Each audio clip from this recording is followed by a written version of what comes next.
a beloved figure in the town. Her hair, streaked with silver, was often tied loosely at the nape of her neck, and her eyes held the kind of depth that suggested she had seen more of life than most. Clara had lived in the cottage her entire life, inheriting it from her mother, who had inherited it from hers. The Everly women, it was said, had a gifta, quiet, unexplainable ability to draw people to their doorstep. The guest room was on the second floor, a modest space with a single bed draped in a faded quilt, a wooden chair by the window, and a small desk with a lamp that flickered when the wind howled too fiercely. The room was unremarkable, yet it was the heart of the cottage's mystery. No one could recall a time when it had been unoccupied. Travelers, strangers, and even locals in need of solace found their way to Clara's door, and she never turned them away.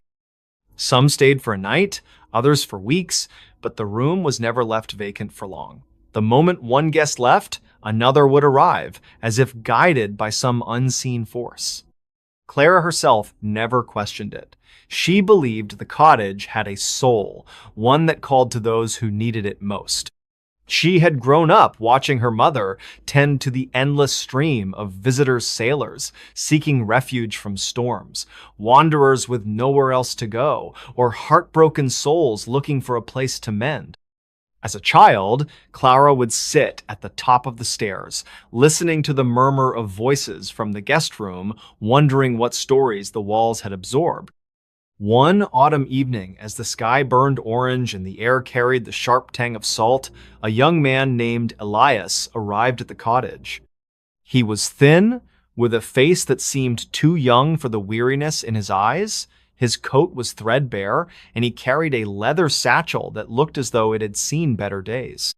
Clara was in the kitchen, kneading dough for bread, when she heard the knock. She wiped her hands on her apron and opened the door, her smile as warm as ever. "You must be tired," she said, stepping aside. "Come in. The guest room's ready for you." Elias hesitated, his fingers tightening around the strap of his satchel. "How did you know I needed a place to stay?" Clara chuckled softly.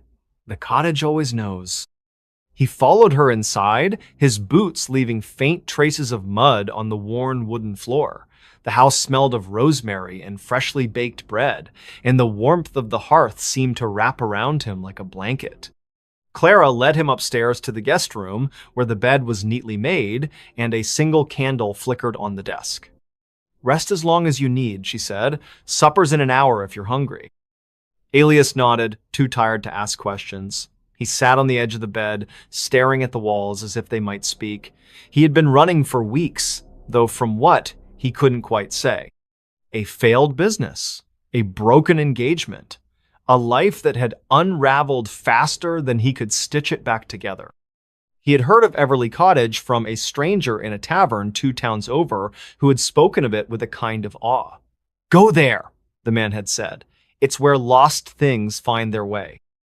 That night, Elias slept more deeply than he had in months. The sea roared outside, but the guest room was a cocoon of quiet, its walls holding him in a gentle embrace. When he woke, the candle was still burning, though it should have guttered out hours ago. He dressed and joined Clara downstairs, where she served him eggs and toast with a pot of strong tea. "You look like you've carried a heavy load," she said, sitting across from him. Elias stared into his cup. "I don't know where I'm going anymore." Clara nodded, her eyes kind but piercing. "Most don't when they get here, but the cottage has a way of showing you." Over the next few days, Elias settled into a rhythm. He helped Clara with small chore chopping wood, tending the garden, fixing a loose shutter. In return, she shared stories of the guests who had come before him. A painter who found her muse in the cliffs, a widow who left with a smile after years of grief, a sailor who swore the room had whispered to him in his sleep. Elias listened, half skeptical, half entranced. He began to notice things about the guest room, the way the light seemed to linger longer than it should, the way the air felt heavier, as if saturated with unspoken words. One night, unable to sleep, Elias sat at the desk and opened his satchel. Inside was a notebook, its pages filled with half-finished poems he had written in better times. He hadn't touched it in months, but something about the room urged him to pick up the pen. Words flowed effortlessly, spilling onto the page like water from a spring.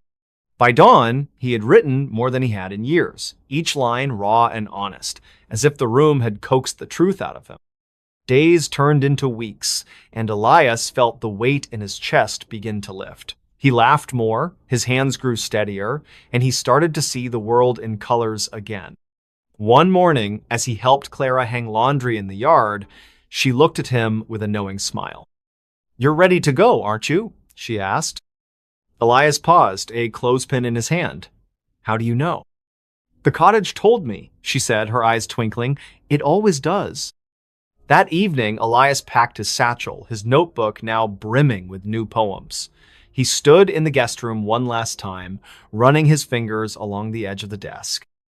"Thank you," he whispered, though he wasn't sure to whom or what. As he stepped out into the cool night air, another figure appeared on the path, leading to the cottage, a woman with a suitcase, her face etched with worry. Clara greeted her with the same warmth she had shown Elias, leading her inside without a moment's hesitation. Elias glanced back as he walked away, knowing the guest room would not stay empty for long. Years later, Elias would return to the town, his poems now published, his life rebuilt. He stood outside Everly Cottage, watching as Clara welcomed yet another stranger. The guest room's window glowed faintly, a beacon for the lost. He smiled, knowing that whatever magic lived in that room, it was not his to understand, only to be grateful for. And so, the guest room in Everly Cottage remained as it always had. Never empty, always waiting, a quiet haven for those who needed it most. Something in Grandma's attic? The summer I turned 12, my parents sent me to stay with Grandma Rose in her old house on the edge of Willow Creek. It was a sprawling, creaky place with sagging shutters and a wraparound porch that groaned underfoot. The town itself was small, tucked into a valley where the air always smelled of pine and damp earth. I wasn't thrilled about spending 2 months away from my friends, but Grandma's house had a kind of magic that city kids like me couldn't resist, especially the attic. Grandma Rose was a wiry woman with a crown of white curls and eyes that sparkled like she knew secrets the rest of the world had forgotten.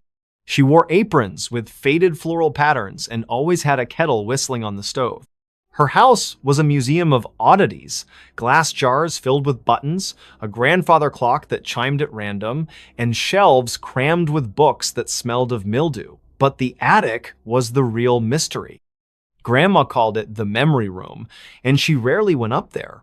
When I asked why, she'd just smile and say, "Some things are better left to whisper on their own."